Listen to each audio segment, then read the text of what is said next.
இன்றைக்கு இதுதான் நிகழ்வை தொகுத்து வழங்குவதற்காக நான் பவித்ரா. இன்னைக்கு நடந்த சில முக்கியமான நிகழ்வுகளை தற்போது பார்க்கலாம்.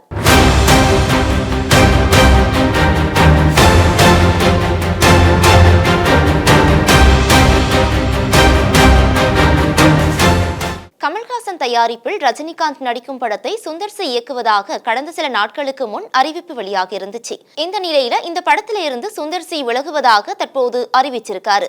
இந்த அறிவிப்பு தற்போது தமிழ் திரையுலக ரசிகர்களை பெரும் ஏமாற்றத்தில் ஆழ்த்தியிருக்கு. இது குறித்து சுந்தர் சி அறிக்கை ஒன்றையும் வெளியிட்டிருக்காரு. அந்த அறிக்கையில் அவர் என்ன சொல்லியிருக்காரு அப்படின்னா, சில எதிர்பாராத மற்றும் தவிர்க்க முடியாத சூழ்நிலைகள் காரணமாக இந்த படத்துல இருந்து தான் விலகுவதாக அவர் அந்த அறிக்கையில குறிப்பிட்டிருக்காரு. இந்நிலையில நடிகர் கமல்ஹாசன் செய்தியாளர்களுக்கு பேட்டி அளிச்சிருக்காரு.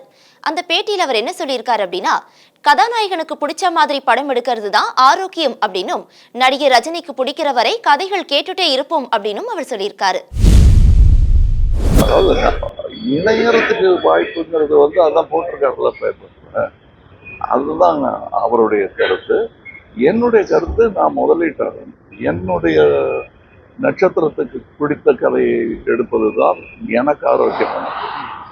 அதுதான் பண்ணி இல்லை, அவருக்கு பிடிக்கிறவர்கள நாங்கள் கதை கேட்டுக்கிட்டே இருப்போம். அப்போ புதியவர்களுக்கு ஏதாவது வாய்ப்பு இருக்கா? வாய்ப்பு இருக்கு, எதிர்பார்க்கிறோம். கதை நல்லா இருக்கணும், அவ்வளவுதான். அதுதான் நாங்க இன்னொரு கதை தேடிட்டு இருக்கோம். இப்போதைக்கு இது பண்ணிட்டு எதிர்பாராததை எதிர்பார்க்க.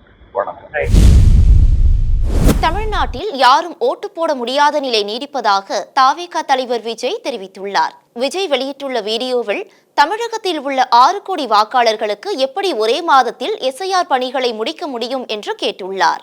நாள்தோறும் பணிக்கு செல்வோர் ஏழைகளுக்கு தான் இது பெரும் பிரச்சனையாக இருக்கும் அப்படின்னு அவர் தெரிவிச்சிருக்காரு. மேலும் ஏற்கனவே வாக்குரிமை உள்ளவர்களுக்கு ஏன் இவ்வளவு குழப்பத்தை ஏற்படுத்துவது எனவும் அவர் கேட்டுள்ளார்.